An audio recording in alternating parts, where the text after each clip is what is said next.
தசரதனுடைய மனக்குறையை கேட்ட வசிஷ்டருக்கு இந்த மனக்குறை வெகு விரைவிலே தீர இருக்கிறது. பகவானே சர்வேஸ்வரனே இந்த பூமியிலே தசரதனுக்கு மகனாக அவதரிக்கப் போகிறான்கிற தேவ ரகசியம் அவருடைய ஞானத்தாலே தெரிந்தது. அதற்கான ஏற்பாடுகளை செய்ய வேணும். முதல்ல அஸ்வமேத யாகத்தை செய்யணும், அதற்கு பிறகு புத்திரகாமேஷ்டி யாகத்தை செய்யணும். வசிஷ்டருக்கு தெரியாத வேதம் இல்லை, மந்திரங்கள் இல்லை. ஆனாலும் அதில் மிகச்சிறந்த விற்பனராக இருக்கக்கூடிய ரிஷியசிங்க முனிவர்னு சொல்கிற கலைக்கோட்டு முனிவரை அழைத்து அந்த வேள்வியை செய்ய வேணும்னு பணிக்கிறார். சப்த ரிஷிகளில் ஒருவரான பிரம்ம ரிஷியான வசிஷ்டரே இன்னொருவர் சிறப்புக்குரியவர்னு சொல்றான்னா அந்த ரிஷியசிங்க முனிவர் எவ்வளவு சிறப்புக்குரியவராக இருக்கணும். பிரம்மாவினுடைய மகன் காசிபர், காசிபரனுடைய மகன் விபாண்டகர். இந்த விபாண்டவ மகரிஷி பலகாலம் தவம் செய்தார். அந்த தவப்பயனாக அவருக்கு ஒரு பிள்ளை கிடைத்தார். அவர் தான் ரிஷிசிங்கர். தலையில மான் கொம்பு போல ஒரு அமைப்பு இருந்ததுனால இவருக்கு கலைக்கோட்டு முனிவர்ங்கிற பேர் வந்தது. தாயினுடைய முகத்தை கூட இந்த பாலகனாக இருக்கிற ரிஷிசிங்கர் பார்த்ததில்லை. தன்னுடைய பிள்ளை எந்த விதமான மன தடுமாற்றமும் இல்லாமல் ஏகாகிரகமாக இறை சிந்தனையில் ஈடுபட வேணும், ஞான மார்க்கத்தில் மிகப்பெரிய சாதனையை செய்ய வேணும்னு ஆசைப்பட்டார் விபாண்டகர். ஆத்ம சாதனை செய்ய வேணும், ஞான தேடல் வேணும்னா அதுக்கு இந்த உலக வாழ்க்கைங்கிறது ஒரு தடையாக இருக்குங்கிறத உணர்ந்த விபாண்டகர் அடர்ந்த வனப்பகுதியிலே ஆளரவும் இல்லாத ஒரு வனத்திலே தனக்கு ஆசிரமத்தை அமைத்துக் கொண்டு தன்னுடைய மகனுக்கு ஞானத்தை உபதேசம் பண்ணிட்டு இருக்கார். தந்தையினுடைய விருப்பப்படியே மிகப்பெரிய தவசீலராக விளங்குகிறார் ரிஷிசிங்க முனிவர். அவருக்கு வெளியுலக தொடர்புங்கிறது சுத்தமா கிடையாது. அவங்க அப்பாவே குருவாக இருந்ததுனால இன்னொரு குருகுலத்துக்கு போயிருந்தாலாவது 2 தோழர்கள் இருந்திருப்பாங்க. வெளி உலக தொடர்புனா என்னன்னு தெரிஞ்சிருக்கும். நல்ல சமைத்த உணவுகளை உண்டதில்லை, யாரையும் கண்டதில்லை. மன தடுமாற்றத்திற்கு என்னென்ன உண்டோ அது எதுவுமே இல்லாத ஒரு அற்புதமான சூழலிலே அந்த விபாண்டக முனிவர் இவரை வளர்த்தார். பிரம்மனையே கண்டு வியக்கக்கூடிய மிகப்பெரிய தபஸ்வியாக விளங்கினார் ரிஷிசிங்க முனிவர். அந்த வனத்துக்கு அருகில் இருக்கக்கூடியது அங்க தேசம். உத்தானபாதன் சொல்லக்கூடிய அரசனுடைய மகன் ரோமபாதன் அந்த நாட்டை ஆட்சி செய்துட்டு இருக்கிறார். 10 ஆண்டுகளுக்கு மேலே கடுமையான வறட்சி, பஞ்சம், நாட்டு மக்கள் எல்லாம் பசியிலையும் பட்டினியிலையும் நொந்து கொண்டு இருக்கிறாங்க. என்ன செய்யறதுன்னு தெரியாம கலங்கி நின்ன அந்த மன்னனுக்கு ஆலோசனை சொன்ன முனிவர்கள் எல்லாம் சொன்னாங்க, பக்கத்தில் இருக்கக்கூடிய வனத்திலே ரிஷிசிங்க முனிவர் இருக்கிறார், அவரை உன்னுடைய நாட்டுக்கு அழைத்து அவருடைய திருவடி என்பது உன்னுடைய மண்ணிலே பட்டால் அந்த சனம் இந்த பசி பஞ்சம் வறுமையெல்லாம் நீங்கி மாதம் மும்மாறி பொழியும், நாடு சுபிட்சமாகும்னு சொன்னாங்க. யார் போய் அவரை அழைச்சிட்டு வர்றதுங்கும் போது அந்த நாட்டில் இருக்கக்கூடிய தேவதாசிகள் சிலர் புறப்பட்டாங்க. நிறைய பட்சணங்களை சுவையாக செய்து எடுத்துட்டு ஓடங்கள்லயே ஆசிரமம் போல அமைப்பை ஏற்படுத்திட்டு அந்த வனத்துக்கு போனாங்க. விபாண்டகர் வெளியில போயிருக்கக்கூடிய சமயத்துல தனியாக இருக்கக்கூடிய ரிஷிசிங்க முனிவரை சந்திச்சு பேசறதுக்கு ஆரம்பிக்கிறாங்க. வந்தவர்களுடைய வித்தியாசமான தோற்றம், அவங்க கொடுத்த பட்சணங்கள் இதெல்லாமே ரொம்ப புதுமையாக இருந்தது ரிஷிசிங்கருக்கு. ருசினா என்னன்னே தெரியாதவர் அந்த பட்சணங்களை எல்லாம் நல்லா ருசித்து பார்த்தார்.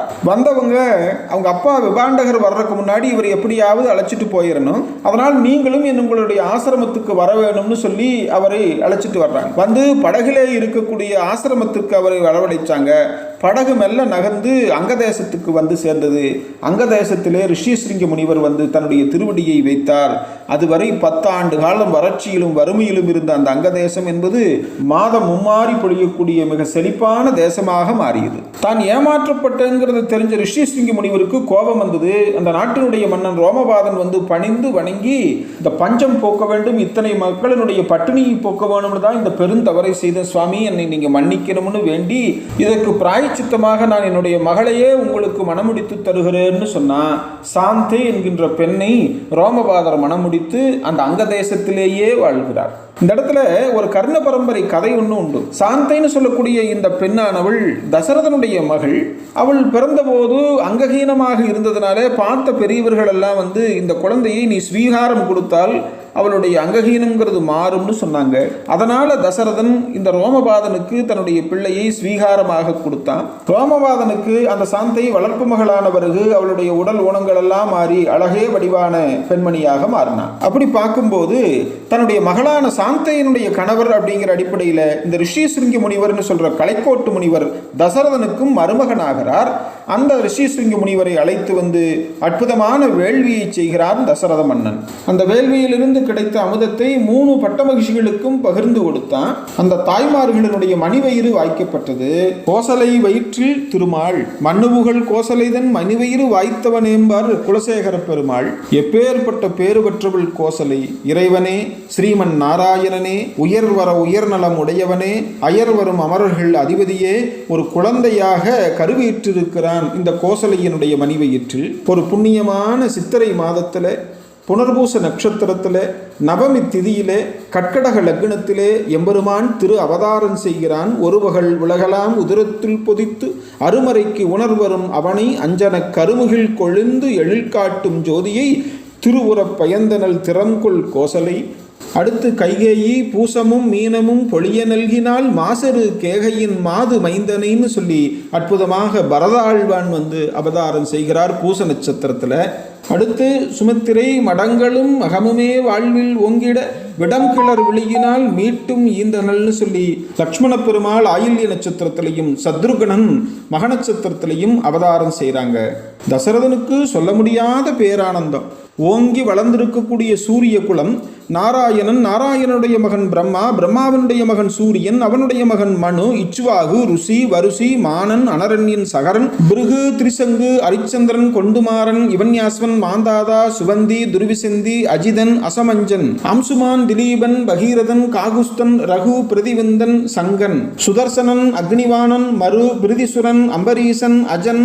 தசரதன் சொல்லக்கூடிய தன்னோடு இந்த சூரிய குலங்கிறது முடிந்து போயிருமோன்னு சொல்ல முடியாத வேதனைப்பட்ட தசரதனுக்கு பேரானந்தம். நாட்டு மக்களுக்கெல்லாம் ஏதோ அரசனுக்கு பிள்ளை பிறந்ததுன்னு நினைக்கல. அவரவர்கள் வீட்டில் பிள்ளை பிறந்தால் என்ன ஒரு மகிழ்ச்சியும் சந்தோஷமும் இருக்குமோ அப்படி ஆனந்தப்பட்டாங்க.